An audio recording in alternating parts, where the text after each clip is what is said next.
तो स्वागत है दोस्तों। मध्य प्रदेश की नदियों के बारे में हमेशा 2 से 3 क्वेश्चन पूछे जाते हैं। आप किसी भी परीक्षा को दे रहे हैं और उसमें आपका जो ये नदियों से संबंधित है, विशेषकर मध्य प्रदेश की नदियों के बारे में वह पूछा जाएगा। तो इसके बारे में आप डिटेल एक बार ये वीडियो देख लेंगे तो आपको पूरा क्लियरिटी हो जाएगा और ये भूलने वाली चीज़ें नहीं है। यहाँ पर सब कुछ यहाँ पर डिटेलेड समझा देंगे। तो यहाँ पर देखिए वन लीनियर टाइप के क्वेश्चन में बिंदु पॉइंट के हिसाब से यहाँ पर मैंने बना के रखा हुआ है। आप इसको देख लेंगे, पूरा डिटेल आपके समझ में आएगा।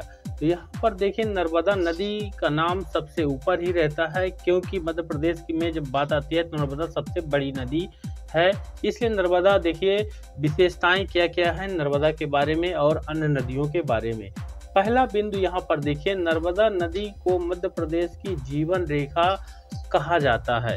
क्वेश्चन सीधा पूछा जाता है कि नर्मदा मध्य प्रदेश की जीवन रेखा किसे कहा जाता है, किस नदी को नर्मदा को कहा जाता है।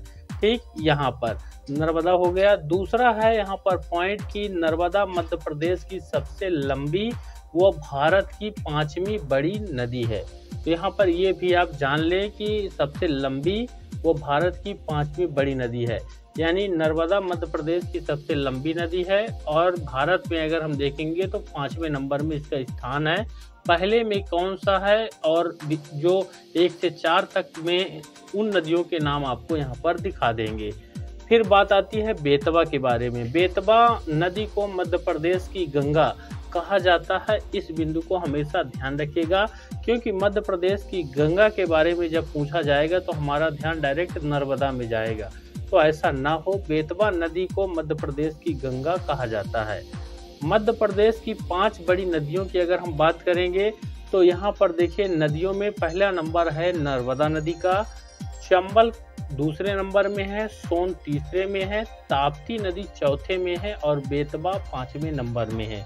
ये मध्य प्रदेश की 5 बड़ी नदियां हैं, जो कि यहाँ पर पहले बड़ी है, फिर उससे छोटा चंबल, फिर चंबल से छोटा सोन है, फिर सोन से छोटा ताप्ती है, फिर बेतवा आता है। तो इस तरह से कुछ यहाँ पर बताया हुआ है। फिर भारत में सर्वाधिक नदियां मध्य प्रदेश में प्रवाहित होती हैं, यह भी एक पॉइंट है और इससे क्वेश्चन पूछे जाते हैं कि भारत के किस राज्य में सबसे ज़्यादा नदियां प्रवाहित होती हैं। फिर बात करेंगे चंबल नदी, जो कि यहाँ पर सेकंड नंबर में बड़े में आती है मध्य प्रदेश में। पहला नर्मदा, दूसरा चंबल। चंबल नदी बीहड़ के कारण डाकुओं की आश्रय स्थली है, बीहड़। फिर नर्मदा व ताप्ती नदियां डेल्टा का निर्माण नहीं करती हैं। ये बिंदु बहुत ज़्यादा पूछा जाता है क्वेश्चनों पर कि कौन सी नदियां डेल्टा का निर्माण नहीं करती हैं।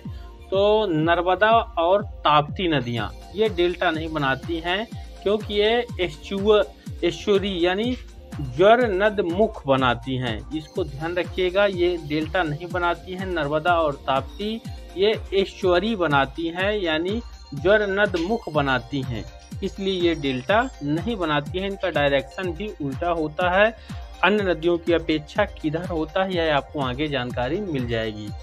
प्रख्यात भूगोलविद टालमी ने नर्मदा नदी को नामादोष कहा। ये क्वेश्चन कई बार पूछा गया है कि नामादोष किसने कहा है। ये भूगोलविद हैं टालमी, इन्होंने नर्मदा नदी को नामादोष के नाम से कहा है, पुकारा है, नाम दिया है नामादोष। मध्य प्रदेश को नदियों का मायका भी कहा जाता है, क्योंकि भारत के अंदर मध्य प्रदेश राज्य में सबसे ज़्यादा नदियां हैं। वहीं क्षिप्रा नदी के किनारे उज्जैन में प्रति 12 वर्ष के पश्चात महाकुंभ का आयोजन किया जाता है। 12 साल में एक बार जो है तो यहाँ पर महाकुंभ होता है। क्षिप्रा नदी के किनारे उज्जैन है, उज्जैन में। नर्मदा नदी मध्य प्रदेश, गुजरात, महाराष्ट्र से होकर गुजरती है। तो इस बिंदु को ध्यान रखिएगा। नर्मदा नदी जो है कितना स्टेट से होकर क्रॉस करती है। मध्य प्रदेश 1, गुजरात 2 हो गया, महाराष्ट्र 3 हो गया। यहाँ पर ये 3 राज्यों से होकर गुजरती है और खंभात की खाड़ी में जाती है। इसको बताते हैं आपको।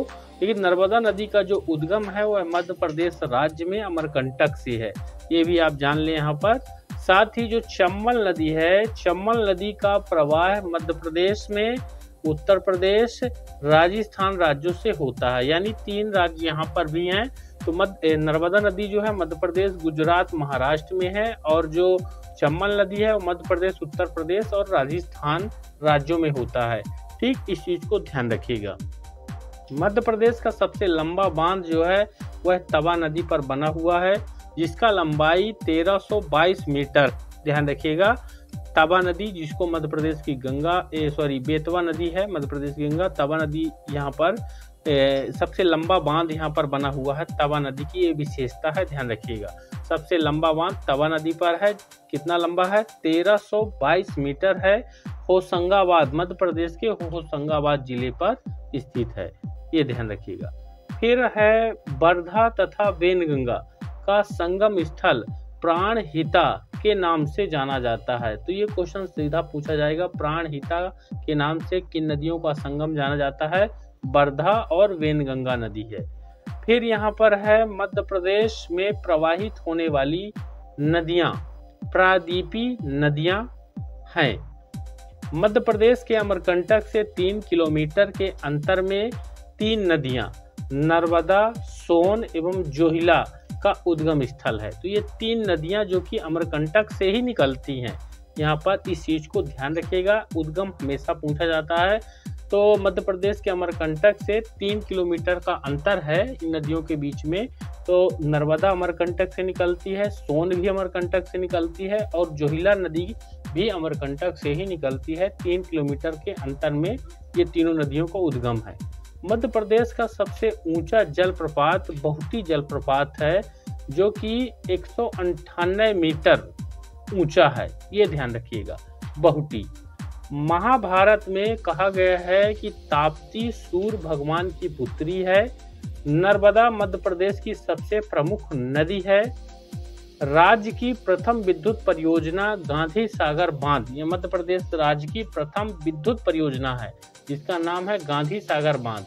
ये बना हुआ है चंबल नदी पर, मध्य प्रदेश के मंदसौर जिले पर बनाई गई है। तो ये क्लियर हो गया 2-3 क्वेश्चन इसमें कि प्रथम विद्युत परियोजना गांधी सागर परियोजना है, बांध है। तो ये चंबल नदी पर बना हुआ है, चंबल नदी पर बना हुआ है, मंदसौर जिले में यहाँ पर बना हुआ है। तो इस चीज को विशेष ध्यान रखना है। गांधी सागर बांध है, प्रथम विद्युत परियोजना है मध्य प्रदेश की, चंबल नदी पर, मंदसौर जिले में। क्षिप्रा नदी को मालवा की गंगा कहते हैं। मध्य प्रदेश की गंगा बेतवा को कहते हैं और क्षिप्रा को मालवा की गंगा कहते हैं। नर्मदा क्षिप्रा का संगम उज्जैनी इंदौर में हुआ है, यानी ये दोनों नदियां जो है, नर्मदा में क्षिप्रा नदी आके मिल जाती है, संगम एक साथ होता है। तो उज्जैनी इंदौर में यहाँ पर ये दोनों नदियां मिल जाती हैं।